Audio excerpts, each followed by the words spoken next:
கோயம்புத்தூர்ல முத இந்த பாம் கல்ச்சரை உருவாக்குனதே எல்லாரும் நினைச்சிட்டு இருக்காங்க முஸ்லிம்ஸ். உண்மை அல்ல. ஹிந்து ஃபண்டமெண்டலிஸ்ட் தான் ஃபர்ஸ்ட்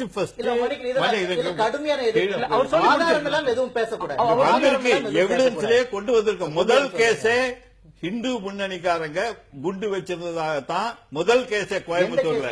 சொல்றேன் வாங்க, பர்டிகுலர்ஸ் கொடுக்க முடியும். குண்டு வெடிப்புக்கு முன்னாடியே 3 வருடத்துக்கு முன்னாடி குண்டு வைத்திருந்ததாக வழக்கு போடப்பட்டது ஹிந்து ஃபண்டமெண்டலிஸ்ட் மேல. இருக்கு. நீங்க 2 பேருமே வழக்கறிஞர், நீனும் ஒரு வழக்கறிஞர், அவர் ஒரு மூத்த வழக்கறிஞர். அந்த வகையில ஆதாரம் இல்லாமல் நீங்க 2 பேரும் பேசக்கூடாது. இன்னொரு விஷயம், இந்த குண்டு வெடிப்பு, கோவை குண்டு வெடிப்பே ஒரு மத சார்பு மதத்துக்கு மோதல் அல்ல.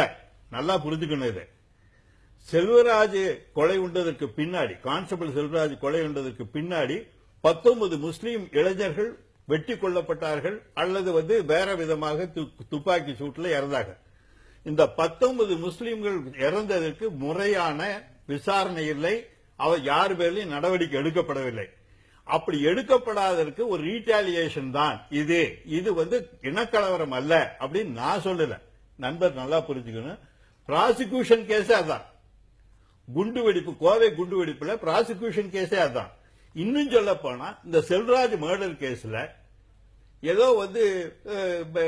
முஸ்லீம்கள் கொண்டுட்டாங்க அப்படிங்கிற, ஒழுங்காக இதை இன்வெஸ்டிகேட் பண்ணியிருந்தா உண்மை வெளியே வந்திருக்கும். அதுல இன்னும் பிடபிள்யூ கம்ப்ளைண்ட் யார் தெரியும்? இன்வெஸ்டிகேஷன் ஆபீசர் இங்க தான் இருக்காரு. அவர் செல்வராஜ் மர்டர் கேஸ்ல இல்ல.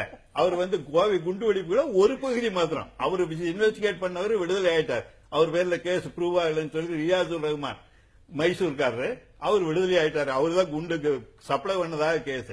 ஆனா அவர் வெளியே வந்துட்டார். அது குண்டு வெடிப்பு கேஸ் பல சிக்கல்கள், பல இது இருக்கு. கொண்டு வந்தவனெல்லாம் வெளியே போயிட்டான். கேரளாவுக்கு கொண்டு போனவன் பல பேர் பிடிக்கப்பட்டார்கள். அவர்கள்லாம் கேஸ்லயே வரல. கடைசியா முஸ்லீம் அது வேற சமாச்சாரம். ஆனா செல்வராஜ் மர்டர் கேஸ்ல யார் தெரியுமா கம்ப்ளைண்ட் கொடுத்தது? நல்லா புரிந்து கொள்ள வேண்டும். கேரளால மார்க்சிஸ்ட் பார்ட்டியினுடைய செயலாளரை அட்டாக் பண்ண கேஸ்ல 307 கேஸ்ல அக்யூஸ்டா இருந்தவங்க தான் பாலக்காட்டுல இருந்து இங்க பிராது கொடுத்ததாக கேஸே. அந்த கேஸ் அதனாலேயே தூக்கி எறியப்பட்டது.